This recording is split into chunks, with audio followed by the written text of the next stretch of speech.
اعوذ باللہ من الشیطان الرجیم بسم اللہ الرحمن الرحیم انا ارسلنا نوحا الى قومه ان انذر قومك من قبل ان یاتیہم عذاب علیم۔ ہم نے نوح علیہ السلام کو ان کی قوم کی طرف بھیجا کہ اپنی قوم کو ڈرائے قبل اس کے کہ ان پر دردناک عذاب واقع ہو جائے۔ یہاں سے سورہ نوح شروع ہو رہی ہے۔ یہ مکی صورت ہے،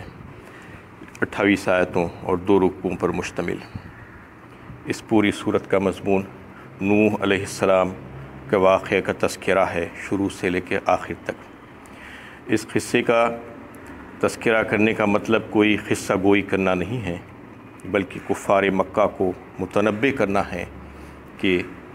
محمد صلی اللہ علیہ وسلم کے ساتھ تم لوگوں نے جو رویہ اختیار کر رکھا ہے،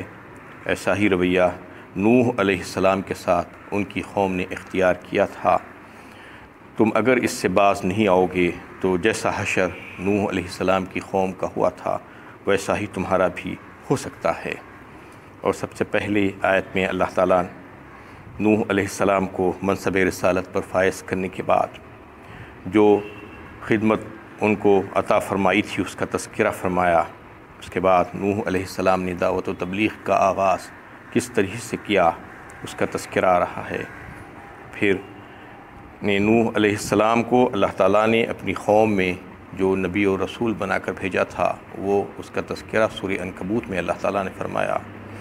کہ وَلَقَدْ أَرْسَلْنَا نُوحًا إِلَىٰ قَوْمِهِ فَلَبِثَ فِيهِمْ أَلْفَ سَنَةٍ إِلَّا 50 عَامًا فَأَخَذَهُمُ الطُّوفَانُ وَهُمْ ظَالِمُونَ۔ عنکبوت 20ویں پارے میں اللہ تعالیٰ فرماتے ہیں کہ یقیناً بے شک و شبہ ہم نے نوح کو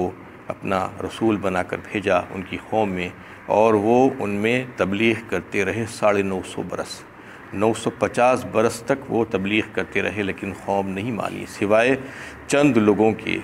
نے زیادہ تر آپ کی نافرمانی ہی کرتے رہے اور آپ کی اطاعت سے گریز کرتے رہے۔ اس کی وجہ سے ان کو طوفان میں گھیر دیا گیا اور وہ سب کے سب ظالم تھے۔ اس میں انہوں نے روداد سنائی اللہ تعالیٰ کو، اپنے رب کو، کہ یا رب میں نے ان کی راہ راست پر لانے کے لیے پوری کوشش کی اور کر رہا ہوں ان کے لیے، لیکن وہ میری بات کو سننے کے لیے تیار نہیں ہے اور ہٹ دھرمی اختیار کیے ہوئے ہیں انہوں نے۔ اور آخر میں پھر انہوں نے گزارش کی اپنے رب سے اور شکایت بھی کی کہ یہ لوگ میری بات کو قطعی طور پر رد کر چکے ہیں اور ان لوگوں کی بات کو مانتے ہیں جس کو آپ نے دولت مند بنایا ہے، جو ان میں کے رئیس جو لوگ ہیں ان کے ہاتھوں میں اپنی نکیل انہوں نے دے کر رکھ دی ہے اور انہی کے پیچھے وہ چلنا چاہتے ہیں، لہٰذا اب وہ نے ہدایت سے دور ہو گئے ہیں۔ اب ان کی ہدایت کی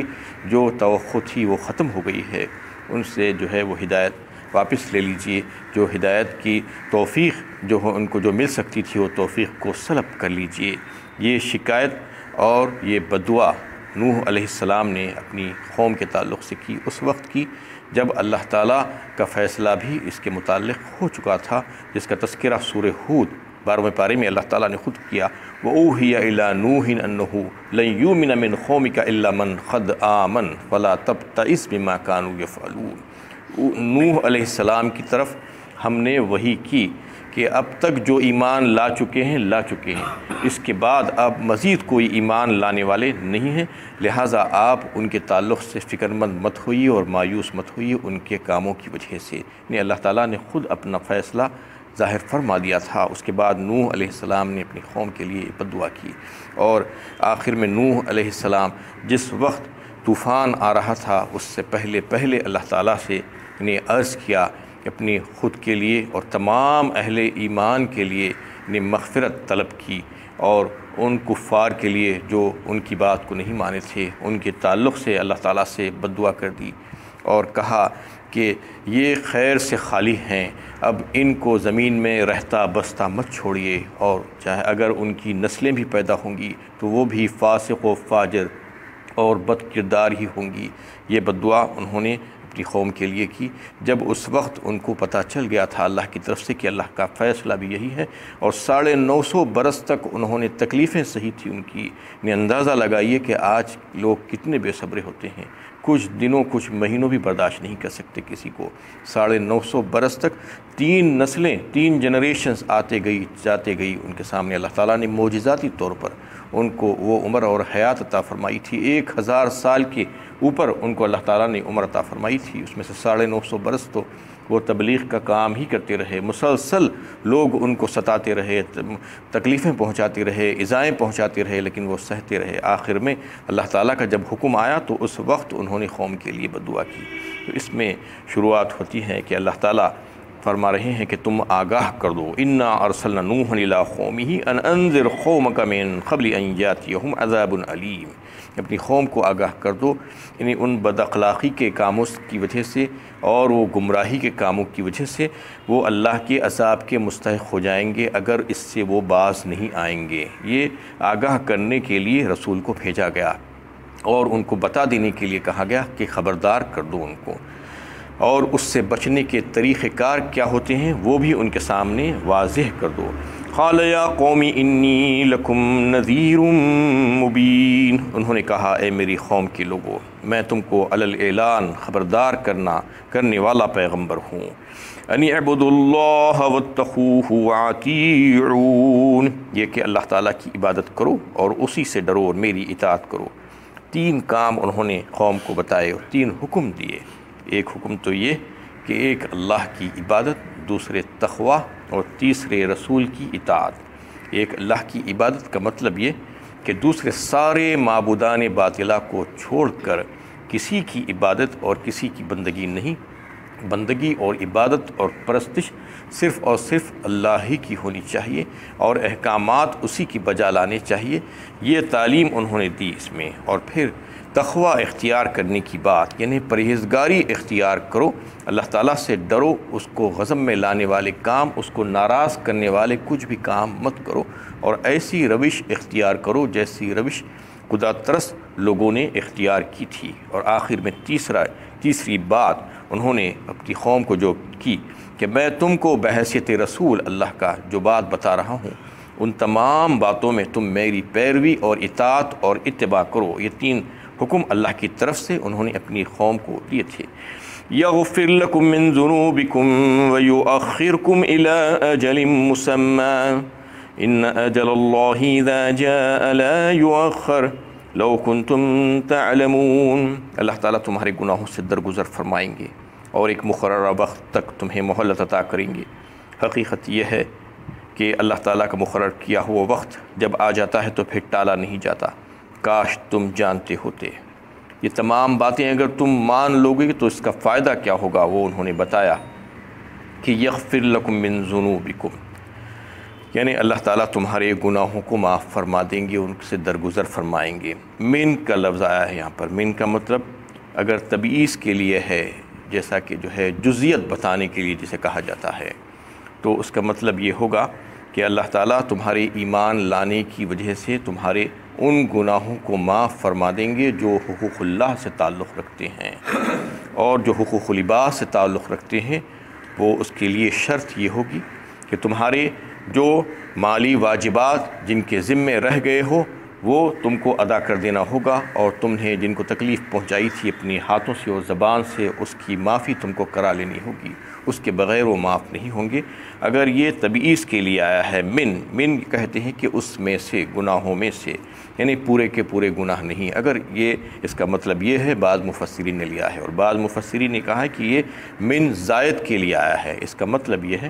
کہ اگر تم ایمان لا لو گے تو تمہارے سارے کے سارے گناہ معاف کر دیے جائیں گے بلا کسی تخصیص کے۔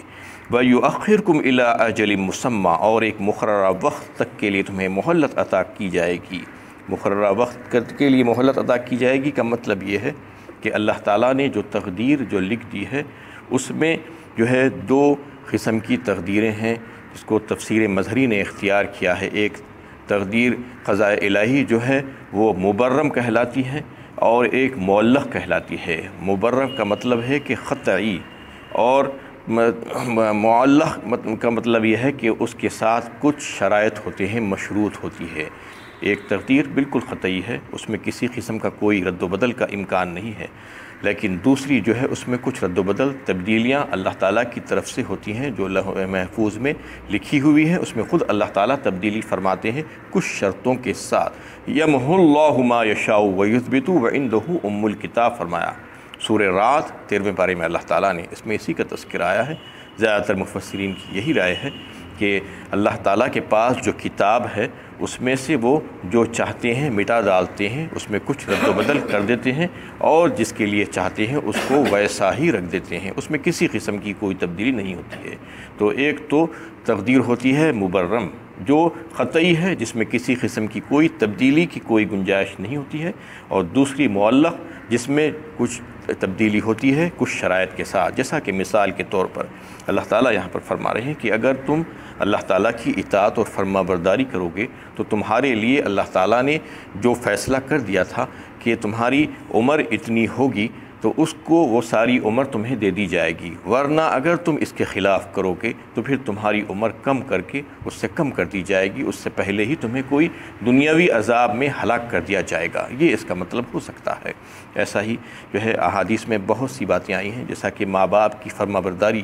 اور خدمت کرنے والوں کی عمر میں اضافہ ہوتا ہے، ویسا ہی صلہ رحمی کرنے والوں کی عمر میں اضافہ ہوتا ہے اور برکت ہوتی ہے۔ اس کا مطلب یہی بیان کیا گیا ہے کہ اللہ تعالیٰ یہ شرط کے ساتھ اس کو رکھے ہیں، تقدیر معلق میں رکھا گیا ہے اس کو، کہ اگر تم صلہ رحمی کرو گے یا ماں باپ کی خدمت اور اطاعت کرو گے تو تمہاری عمر اتنی ہو جائے گی جتنی اللہ تعالیٰ نے مقرر کر کے رکھی ہے، اور اگر تم یہ کام نہیں کرو گے تو تمہاری عمر کو اس سے کم کر دیا جائے گا، اور کہیں نہ کہیں تم کو کسی حادثے کا شکار بنا کر ختم کر دیا جائے گا۔ اس طریقے سے اگر تم گناہ کرو گے، احادیث میں یہ بات بھی آتی ہے، گناہ میں اگر ملوث ہو جاؤ گے تو تمہاری روزی اور رزق کو کم کر دیا جائے گا، اور تم اللہ تعالیٰ کی نافرمانی سے بچ جاؤ گے، فرما برداری کرو گے، اطاعت کرو گے تو تمہارے رزق میں کشادگی ہو جائے گی، تمہارے رزق کو زیادہ کر دیا جائے گا۔ تو یہ ساری باتیں اس میں جو بات بتائی گئی ہیں کہ یہ کہ تقدیر دو قسم کی ہے، اس میں اللہ تعالیٰ فرما رہے ہیں کہ ایک مقررہ وقت تک کے لیے آخرت کی تیاری کے لیے ہم تم کو وہ پوری مہلت عطا فرما دیں گے۔ ان اجل اللہ اذا جاء لا یؤخر، حقیقت یہ ہے کہ اللہ تعالیٰ کا مقرر کیا ہوا وقت جب آ جاتا ہے تو پھر ٹالا نہیں جاتا، کاش کہ تم جانتے ہوتے۔ قال رب انی دعوت قومی لیلا ونہارا فلم یزدہم دعائی الا فرارا۔ تب نوح علیہ السلام نے عرض کیا، اے میرے پروردگار، میں اپنی قوم کے لوگوں کو دن رات بلاتا رہا، مگر جتنا زیادہ میں انہیں بلاتا رہا اسی قدر وہ اس سے بھاگتے رہے۔ نوح علیہ السلام نے اپنے رب سے شکایت کی کہ اے میرے مولا، اے میرے رب، میں اپنی قوم کو دن رات پکارتا رہا، بلاتا رہا، ان کو طرح طرح سے جو ہے دعوت کا کام ان کے سامنے پیش کرتا رہا، آپ کا پیغام ان کو بتاتا رہا، لیکن جتنا میں ان کو بتاتا جاتا، جتنا میں ان کے سامنے آپ کی بات، آپ کا پیغام پیش کرتا، وہ اتنا ہی مجھ سے بچکتے، اتنا ہی مجھ سے دور بھاگنے کی کوشش کرتے۔ وَإِنِّي كُلَّمَا دَعَوْتُهُمْ لِتَغْفِرَ لَهُمْ جَعَلُوا أَصَابِعَهُمْ فی آذانہم واستغشوا ثیابہم وعصروا واستکبروا استکبارا، اور جب بھی میں نے انہیں دعوت دی کہ وہ آپ کی مغفرت کے مستحق بنے تو انہوں نے اپنے کانوں میں انگلیاں ٹھونس لی، اور سرکشی کے ساتھ انہوں نے اپنے کپڑوں سے اپنے آپ کو ڈھانک لیا، اپنی کافرانہ روش پر شدت کے ساتھ اڑے رہے اور بڑا تکبر کیا، اور پھر مزید شکایت کرتے ہوئے فرمایا کہ جب بھی میں ان کو دعوت دی، جب بھی میں ان کو بلایا کہ آؤ کہ اللہ تعالیٰ کے مغفرت کے مستحق بن جاؤ تم، اگر تم اللہ تعالیٰ کی فرما برداری کرو گے تو اللہ تعالیٰ تمہارے گناہوں کو درگزر فرما دیں گے، تو انہوں نے اپنے کانوں میں انگلیاں ٹھونس لی اور اپنے اوپر کپڑے اوڑھ لیے۔ یہ میری بات تو سننا درکنار، میری شکل تک دیکھنا نہیں چاہتے تھے، اور اپنے اوپر کپڑے اوڑھ کر میرے سامنے سے گزرتے تھے تاکہ میں ان کو کچھ بتاؤں نہیں، اور انہوں نے تکبر کیا، یعنی رسول کی بات کو ماننے سے اور حق کے سامنے جھکنے سے انہوں نے اپنی شان کے خلاف سمجھا، اس سے استکبار کیا۔ ثم انی دعوتہم جہارا، پھر میں نے انہیں پکار پکار کر بلایا، ثم انی اعلنت لهم واسررت لهم اسرارا، پھر میں نے انہیں علانیہ بھی سمجھایا اور تنہائی میں بھی سمجھاتا رہا، فقلت استغفروا ربکم انہ کان غفارا، کہا کہ اپنے پروردگار سے معافی مانگ لو، بے شک وہ بڑا ہی معاف کرنے والا ہے۔ یرسل السماء علیکم مدرارا، معافی کے بعد ہی تم پر آسمان سے خوب بارشیں برسائے گا، وَيُمْدِدْكُمْ بِأَمْوَالٍ وَبَنِينَ وَيَجْعَلْ لَكُمْ جَنَّاتٍ، اور تمہیں مال و دولت اور اولاد سے نوازتا رہے گا اور تمہارے لیے باغ عطا کرے گا، وَيَجْعَلْ لَكُمْ جَنَّاتٍ وَيَجْعَلْ لَكُمْ أَنْهَارًا، اور تمہارے لیے نہریں جاری کرے گا۔ یہ تمام باتیں انہوں نے اپنی قوم سے کہی کہ تم میری بات سن لو اور اللہ تعالیٰ کی طرف سے میں تم کو جو دعوت دے رہا ہوں وہ دعوت کو قبول کرو۔ میں مختلف انداز میں انہیں سمجھاتا رہا، علانیہ بھی، آہستہ آہستہ بھی، چپکے چپکے بھی، سب کے سامنے بھی، تنہائی میں بھی، لیکن انہوں نے میری بات نہیں مانی، اور بار بار میں ان سے کہتا رہا کہ اپنے پروردگار سے معافی مانگو، وہ بڑا ہی معاف کرنے والا ہے۔ اس میں اللہ تعالیٰ بتا رہے ہیں کہ جو قوم اللہ تعالیٰ کی طرف رجوع ہوتی ہے اور اللہ تعالیٰ سے معافی مانگتی ہے اور اپنے گناہوں کی بخشش چاہتی ہے اور اس کی فرما برداری کرتی ہے، تو پھر اس کے اوپر ہم انہیں نعمتوں کی بارش فرما دیتے ہیں، اور جو قوم اللہ تعالیٰ کی نافرمانی کرتی ہے تو پھر اس کو نہ صرف آخرت میں نقصان اٹھانا پڑتا ہے بلکہ دنیا میں بھی ہم اس کے اوپر روٹی کو تنگ کر دیتے ہیں اور اس کی زندگی کو تنگ کر دیتے ہیں۔ یہ بہت سی صورتوں میں اس بات کا تذکرہ اللہ تعالیٰ بتائے ہیں لا کر کہ جو فرما برداری کی زندگی گزارتے ہیں ان کے ساتھ اللہ تعالیٰ کیسا معاملہ کرتے ہیں دنیا میں، اور ان کے کاموں میں کیسے برکت کر دیتے ہیں، اور جو نافرمانی کے ساتھ زندگی گزارتے ہیں ان کے ساتھ کیسا معاملہ ہوتا ہے۔ انشاءاللہ آئندہ اس پر بات ہوگی۔ وآخر دعوانا ان الحمدللہ۔